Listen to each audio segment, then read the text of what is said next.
Hi, welcome to the session on M&E system in our module for monitoring and evaluation tools and frameworks.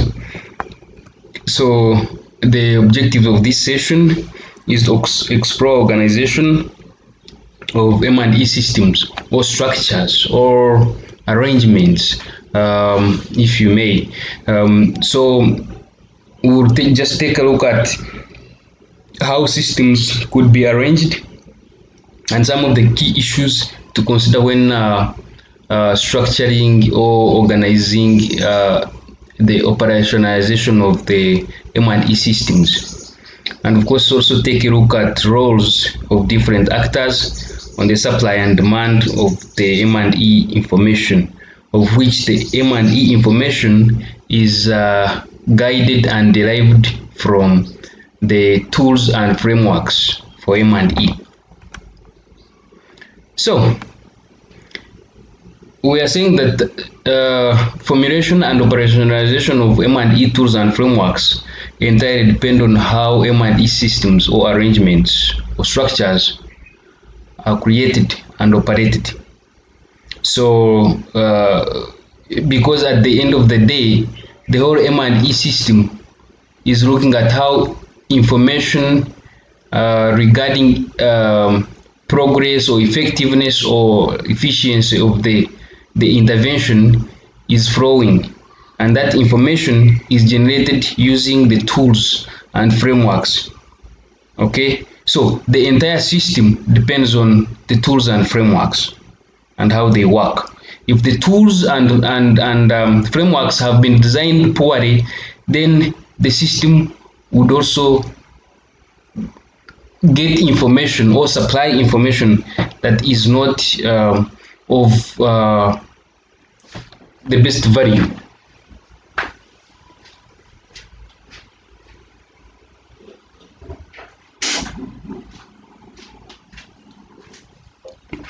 So let's have an overview of the M&E system. So what is it? What is an M&E system or structure or arrangement? So it's a series of policies, practices, or procedures or processes, name them, any kind of arrangement that would enable a systematic and effective collection of data, analysis of data, and use of that particular information generated from M&E tools and frameworks.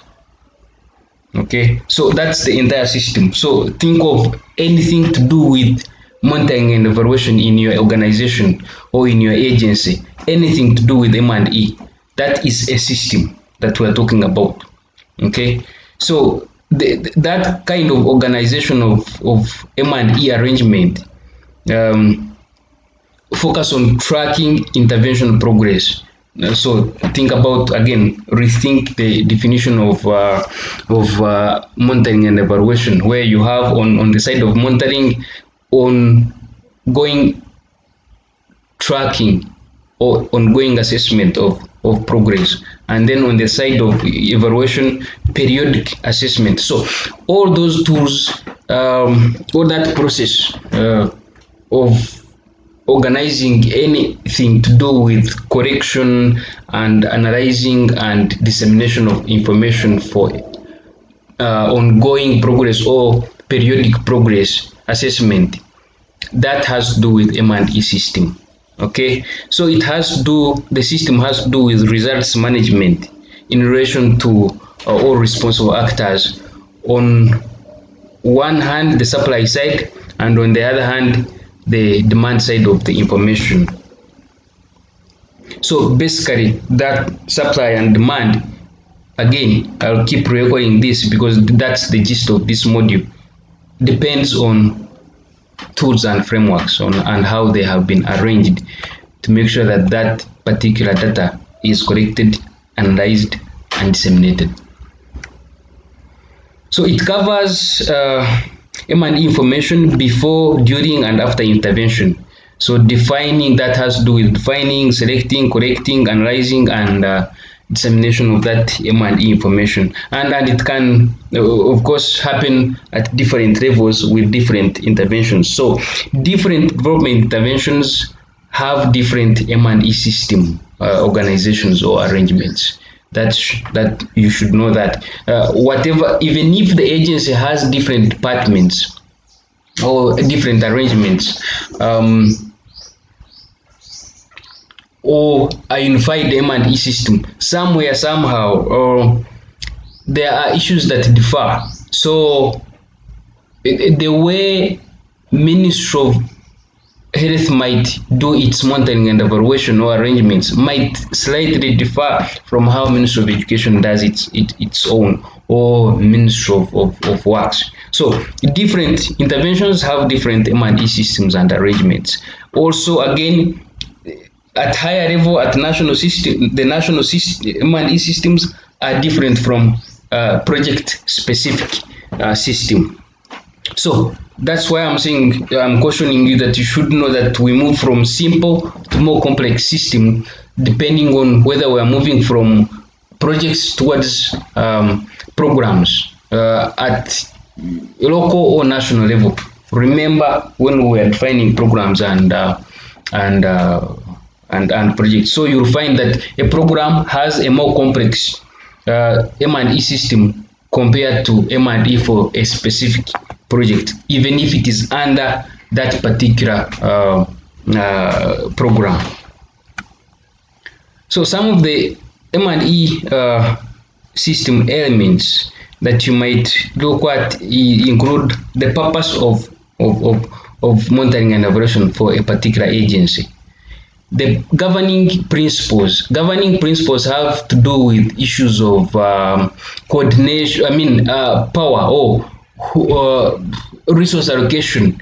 The donor maybe has demanded particular information, so you have to look for it. Okay, or what kind of information do you want to generate with your M&E system that would relate to the governance issues of that particular project or intervention. The leadership and coordination: who leads the whole system, or who coordinates it? We are later on going to look at some of these issues. Or participation: how many actors are involved? Remember the stakeholders we looked at. Okay, so if you think about the stakeholders we looked at in the session under designing, see, this is where also they come in when it comes to leadership and coordination, but also participation. Okay, yeah, so you'll think about that. Then information generation and dissemination. The whole purpose, of course, at the end of the day, of monitoring and the whole purpose for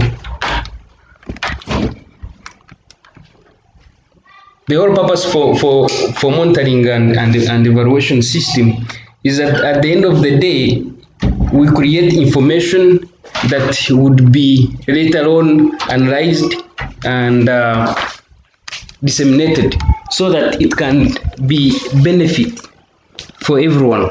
Remember what pattern 2008 states when we're looking at, for instance, utilization focused evaluation, that any evaluation with information that is not going to be used is of no use.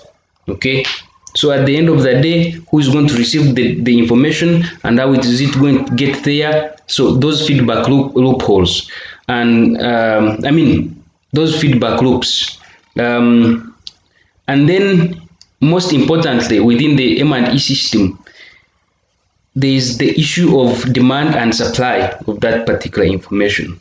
So let's look at demand and supply in a moment. So M&E systems depend on strong information supply and demand.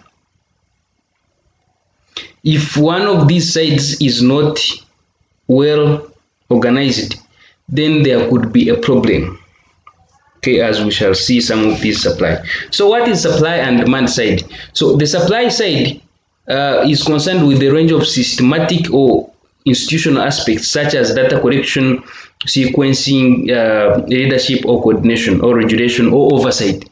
Or think about how your organization deals with these M&E, where you have particular units that lead uh, that lead data collection, particular units that look at how M&E coordination is done, that look at how particular data is going to be regulated. You could look at, for instance, on supply side, the Uganda Bureau of Statistics, or yeah, it could be an institution that looks at the entire data for a national M&E system. Okay, so each organization or intervention must have a supply side on how data is going to be collected and how it is going to be uh, uh, managed or coordinated to be able to be utilized at a later stage. Then demand side has to do with the use of information by different actors. Could include government agencies, could include parliament, or NGOs, or research institutions, or um, the donor community, or the general population in that case, or media if you think of it. So each, while the information generated could look a little bit similar, could look similar, when it comes to the demand side, different actors or different actors on the demand side uh, may only be interested in particular sections or factions or fractions of the information that the entire system has produced. So the dissemination of information will be directed towards the purpose for which that information is needed for specific actors. So on the supply side, we have several issues. We have the institution design, the leadership and coordination, horizontal integration, vertical integration, and of course the non-state actors who are part of the supply side. So under the institution design, you have, for instance, the steering committee or coordination units, which have to do with secretariat. You have the interagency committees or national statistics agency or line ministries in that case. Okay, so all those would be part of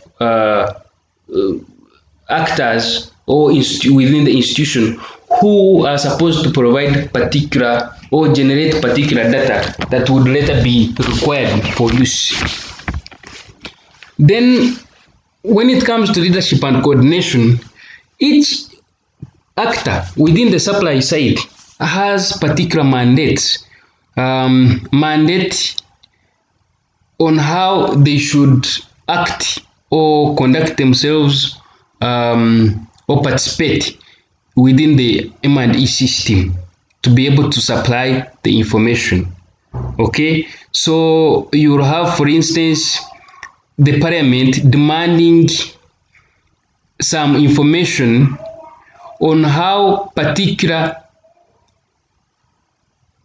interventions have been going on, or you may have central government demanding from local governments on how, let's say, women related projects have been implemented. Okay, so that's the leadership and coordination we're talking about. So you have coordination offices under local governments that work with offices at ministries or central government in that case. Okay, or donors working, having coordination offices and leadership within the countries, and then those coordination offices in the countries are dealing with where the projects are being implemented in that case. So you have also horizontal integration, where we are talking about management information systems in line in line ministries or at sector level or statistical agencies. Okay, so that's the horizontal integration. But we also have the vertical integration, where you have, for instance, centralized versus decentralized um, approaches, and of course, so you have okay, centralized approaches. Sorry about that. And yeah, there was something else somewhere.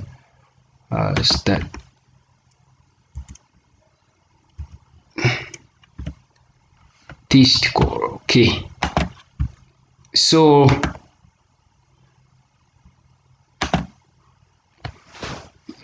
that is how later on you'll see the example on how we can explain the horizontal and vertical integration. So I take an example of horizontal. So you have uh, Ministry of Gender. Let's take that. And Ministry of Gender is creating some kind of gender mainstreaming uh, projects, maybe within the water sector.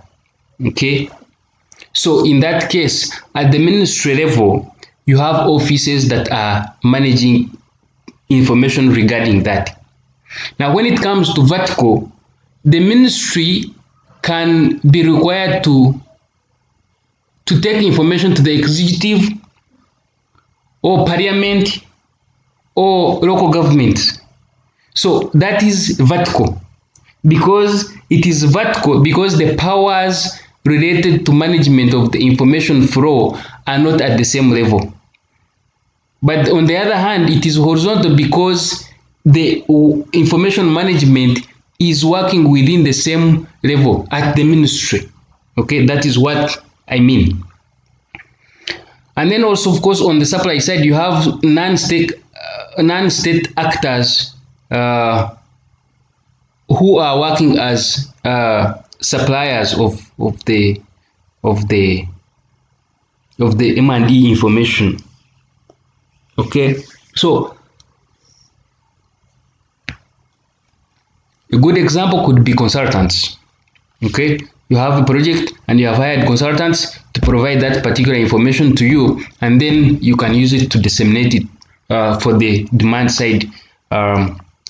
Okay, so we also have demand side, and we are stating again that this has to do with information feedbacks, usage, and influences. Information generated from the system will influence users to use it and make informed decisions. Okay, so if there is no use for it, then it is just information. Okay, then there is a problem with the M&E system. Okay, so under the demand side, we look at issues to do with importance of the analysis, uh, gaps of correction and analysis. So who does that analysis?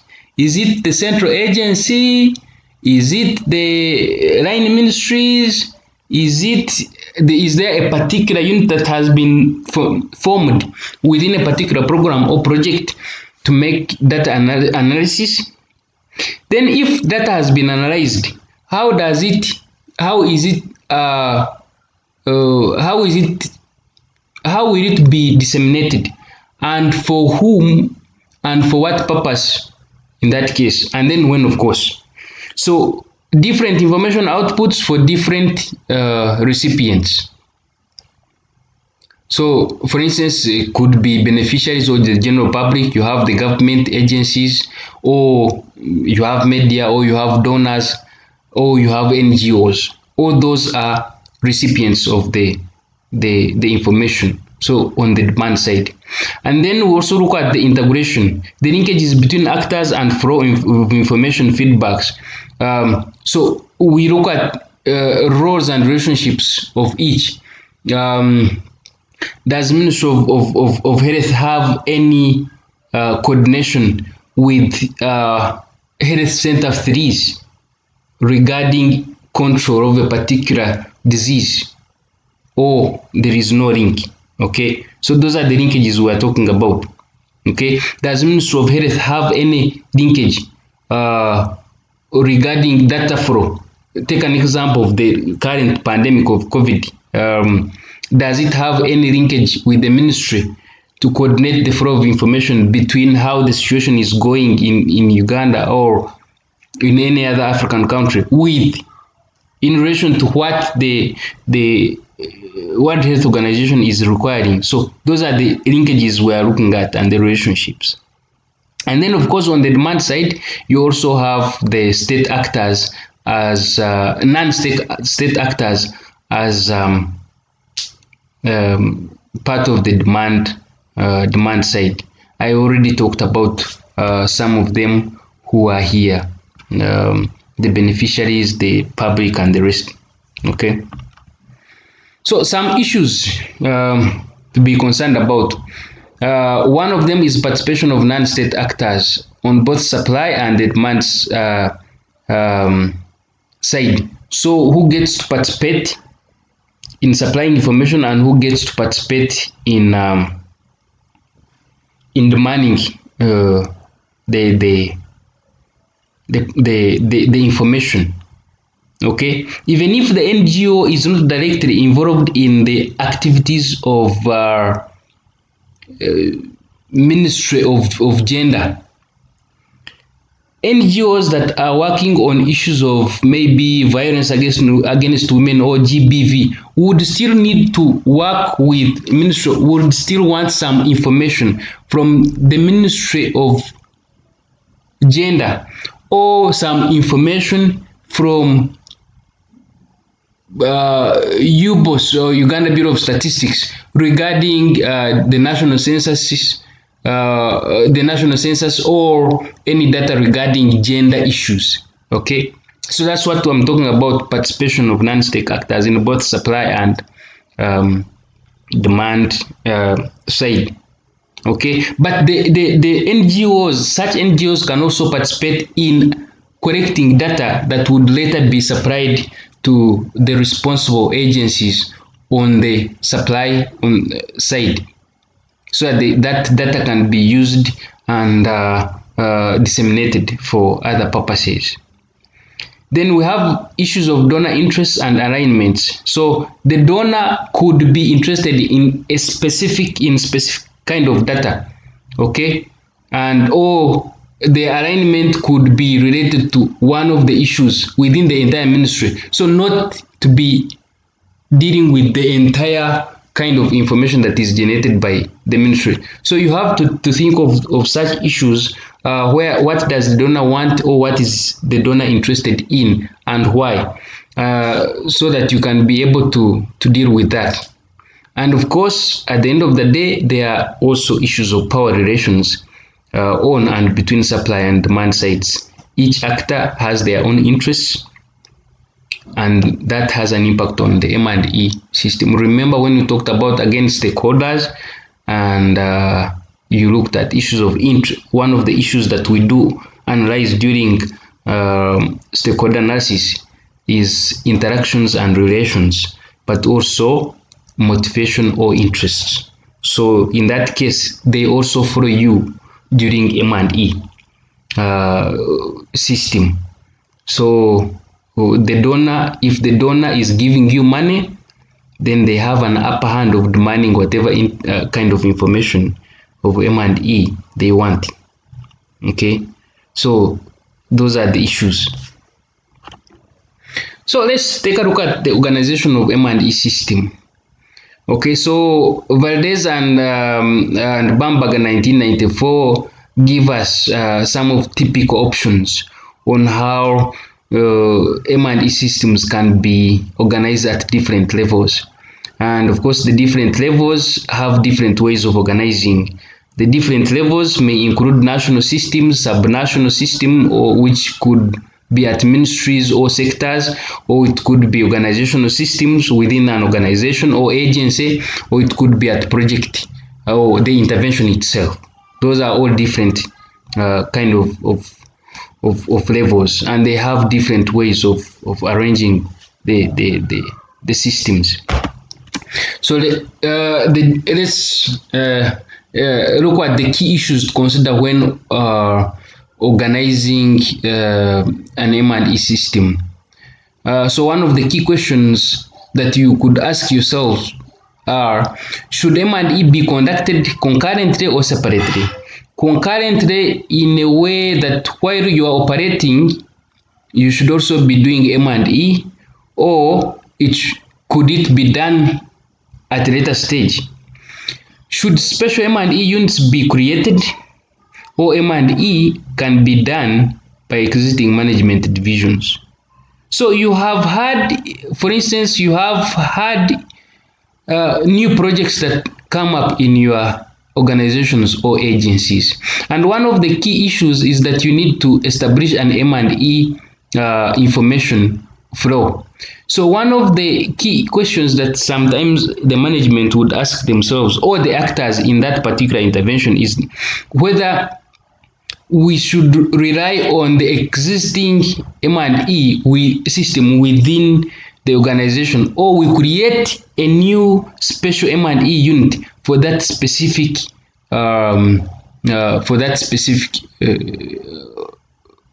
intervention that is being created. So that is one of the issues also.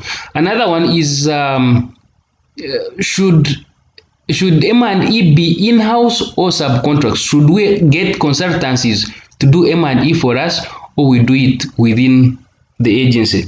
Doing it within means that you must have an internal M&E unit, okay? But also sometimes, even when agencies have their in-house M&E units, sometimes they work with consultancies and they subcontract for that purpose.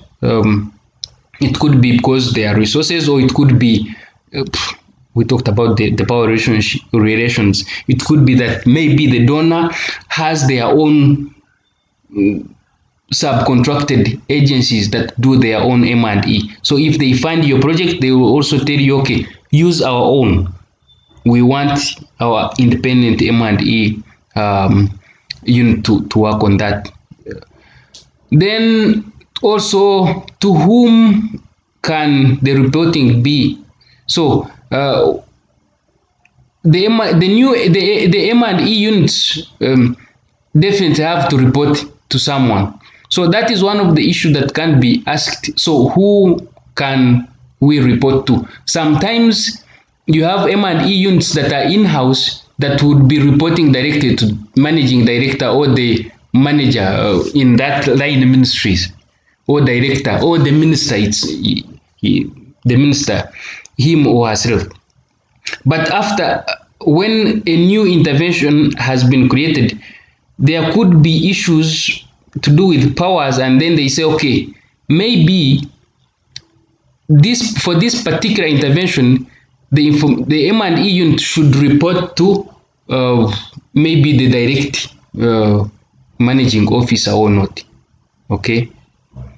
Then there is also, should central agency do some or M&E functions? Then in that case, maybe the central government can say, if it's at national level, central government can say, okay, the ministry will do partly, but also local governments will do part of the functions. So it depends. So let's look at some of the examples of options that we have. Let's say you have now a project that you have just started, and you want to create to establish an M&E system. Okay, so Bamberg and Valdez provide three options. Option one is where we have where we separate M&E functions or M&E unit from so that it can report to the general manager of the department. Option two is that you have a single M&E unit reporting to the operations department. But option 3 is where you have a single M&E unit reporting to the general manager. So all those are different options. But of course, each has its own disadvantage and advantage. We are going to look at them in a moment. So this is an example of option 1, where you separate M&E functions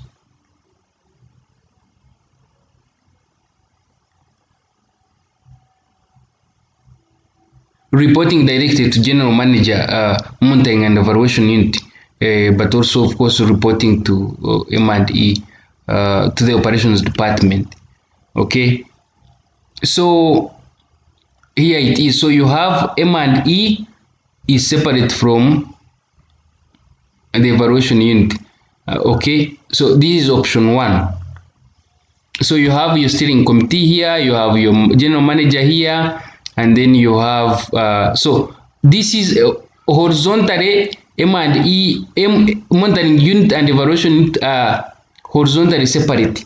Okay, and of course when it comes to vertical arrangement, also there is a difference. Okay, so you have all these offices that are operating, in the field operating, and while they are operating and implementing their project, they are monitoring. And then the evaluation unit would later come to do some kind of checks. Okay, or you could have this manager. Evaluation unit could also act as, in some cases, the auditor general. Okay, and the auditor general will be requiring these operation offices that are operating under directly within the project to be able to accumulate some kind of information on their progress, of which the evaluation unit or the auditor general in this case would be coming to review to see whether efficiency and effectiveness is being achieved in that case. So this is a typical example of option 1, where M&E functions are separated. So these are advantages and disadvantages of the 3 options. So under option 1, you have the monitoring unit can respond directly to operation needs, and evaluation unit can conduct more general and long-term studies. But the disadvantage is that the separation may lead to lack of coordination and leading to duplication, since these 2 functions of M&E are separated, because they will be doing different studies in that case. Under option 2, where a single M&E unit reports to operation department, you have them closer to operational activities and operational and project beneficiaries.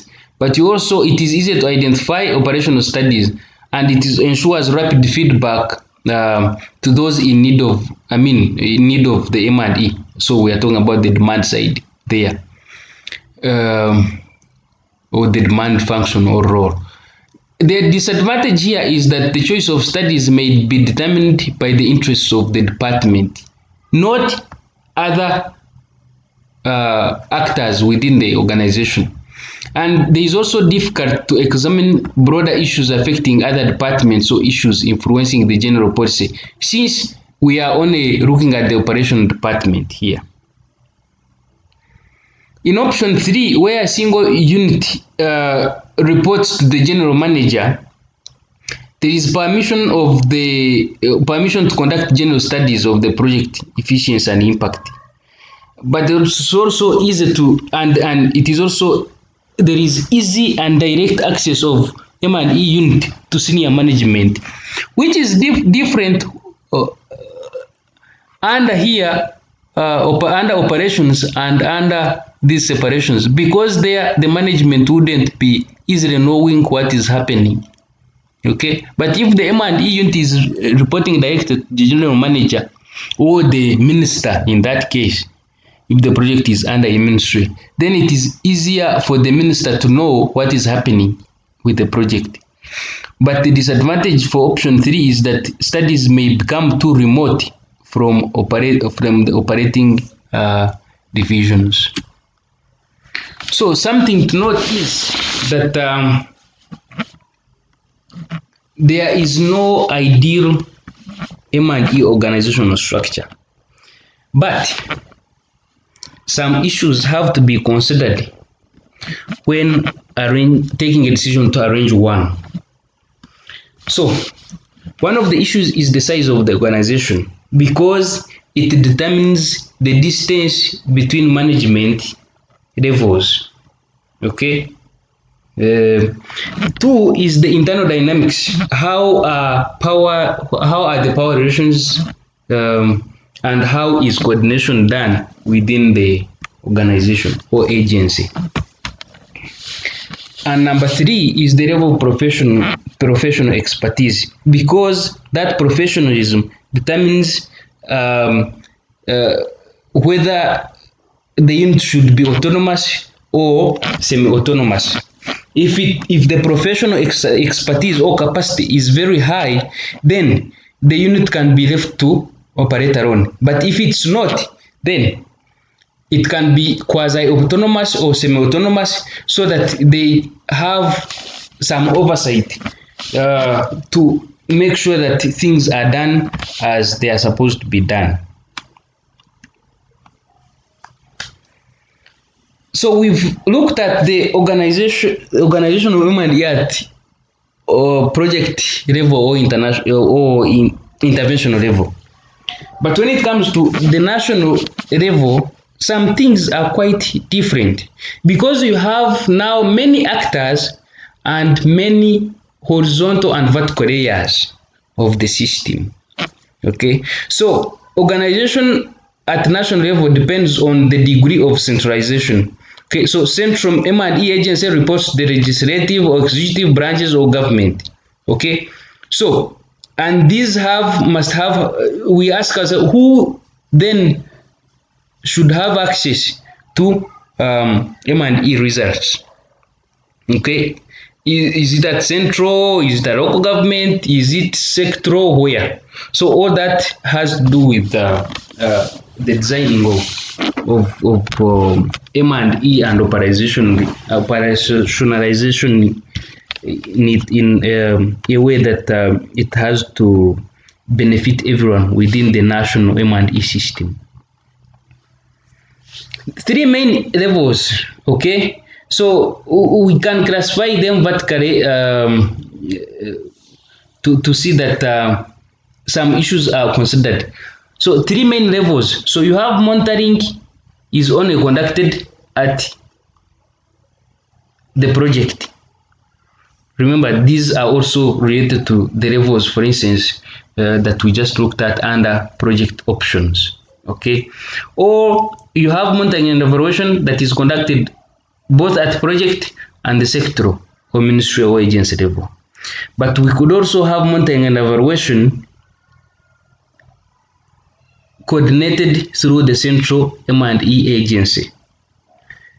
But we could also, at national level, we can also have a fourth option, but the fourth level or fourth option must be introduced for federal systems, or if we have regions, in that case, that this region would be looking at this kind of, or where the state or provincial planning agencies also have significant M&E functions. Okay, so you have, for instance, you have regional branches, or you have heard of this issue of regional director. So the regional director would be in this category of the fourth level, where the regional director is in charge of a particular region, and then they would be able to coordinate particular M&E and then report to the central evaluation system. Some of the key issues, so these are many, I'm not going to go through them, but in your time you can just look at all of them. So there are so many issues to consider in designing and operating a national M&E system. There is location of the M&E unit. There is whether we do a centralized or decentralized. To what extent should we make one of the two have more power to regulate or operate M&E? Does central evaluation agency report to executive or legislative organs? That's parliament or executive. So in that case, do you have the ministry or sector to report to Parliament or the executive?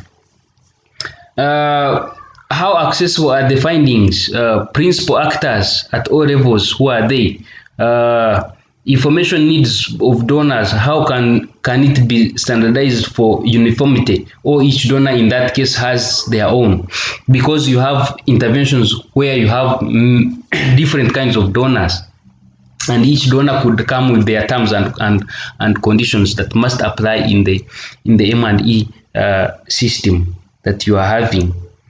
Okay, how M&E indicators, how will they be developed? By whom? Is it through participation, or the M&E unit has been given solid mandate to do that? So all those are issues that you can consider. So you can take a look at this and then see how they apply in your own agency. So this is a typical structure of a national M&E according to, provided by Bamberg and Valdez. So you have the project is just down here, and you have the NGOs that are also working at that level because there is some kind of coordination, and then the NGOs get information back and forth. So these are the loops, the information loops that we are looking at, and we were talking about under the demand side. Okay, demand and supply. So these show demand and supply. So there is some kind of coordination and power relations that go with the information flow of this. So these all indicate information flow.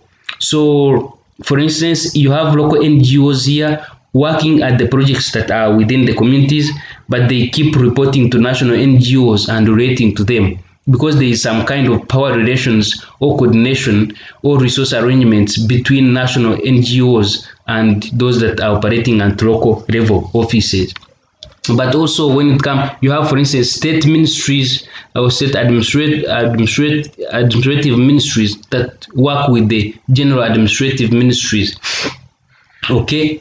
But also there is a flow between a vertical flow or vertical arrangement between planning commission, ministry of planning, and ministry of finance, and administrative ministries. So this could be ministry of health working on a project, a health project, but it has to do with ministry of planning and information because it has to fit within the national plans, and also ministry of finance because there are funds that the administrative ministry would be needed come from Ministry of Finance. And then there is the commissioning body. Okay, so there is that kind of horizontal relation.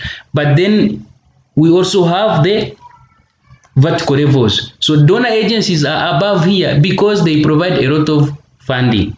Okay, and you have the cabinet or council ministries here, the executive, which will always demand for some flow of information. Okay. Yeah, so that this is the typical one. Okay.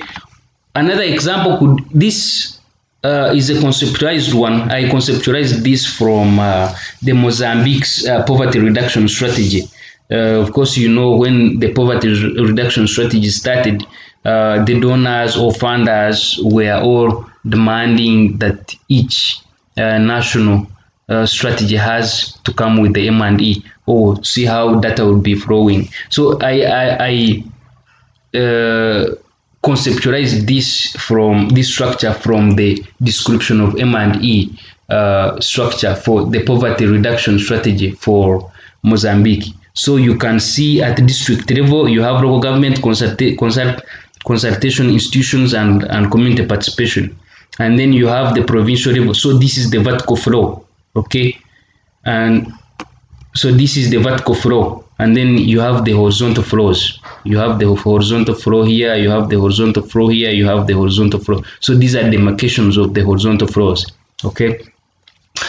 So you have in the provincial level, you have civil society and other partners, you have sectoral or ministerial departments, you have provincial directors, directories, and the rest.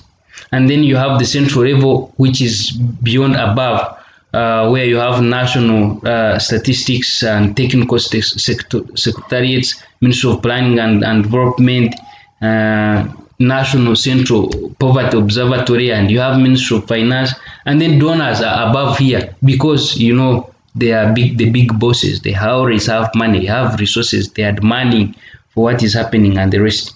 And then you have the councils and assembly of the republic, the executive and the rest. So that's the example of what we just looked at here on the typical national M&E system.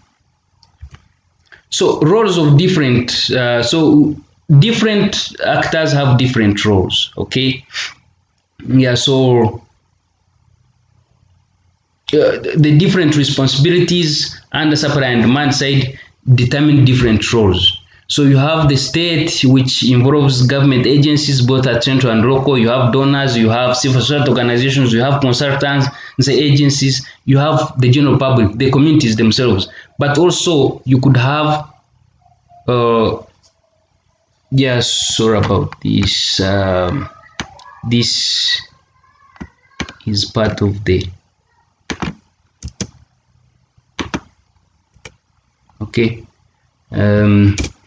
So the consultants could be part of the private sector, or even the private sector itself can be part of the loop of the within the M&E system, because it could be hired or used to supply maybe goods and services on behalf of the NGO or on behalf of the state. So in that case, it would be part of the loop within the M&E system to provide information on how maybe supply of goods and services is being done.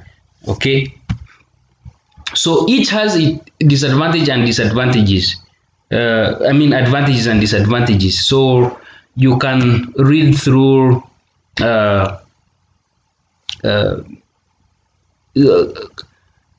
Kanyamuna is doing an analysis of a particular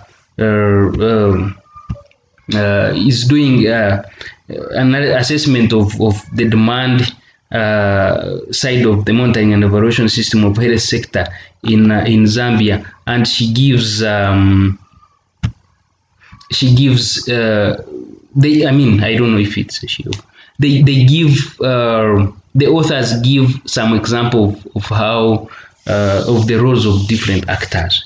But you can also look under Valdez and Bambaga and BD to get an overview of the roles of each of these in typical M&E systems. Okay. So the bottom line is that M&E system organization highly influences how M&E information will flow for both supply and demand sides. But again, flexibility is very important, because flexibility would allow you to make possible changes that would enhance how M&E tools and frameworks are used to generate relevant information. Okay, then the strength and sustainability of M&E system would depend on vulnerability to change and support of resources. Let's say the donor might want to withdraw or maintain it, or you had created a separate unit, but now because resources have reduced, you want to use the already existing M&E system. So all those changes would come along the process of the operationalization of the M&E system. Okay, but sustainability and strength also depends on the streamlining of actors' roles and making sure that each knows their mandate, and they must also work on their mandates to see that information flows well.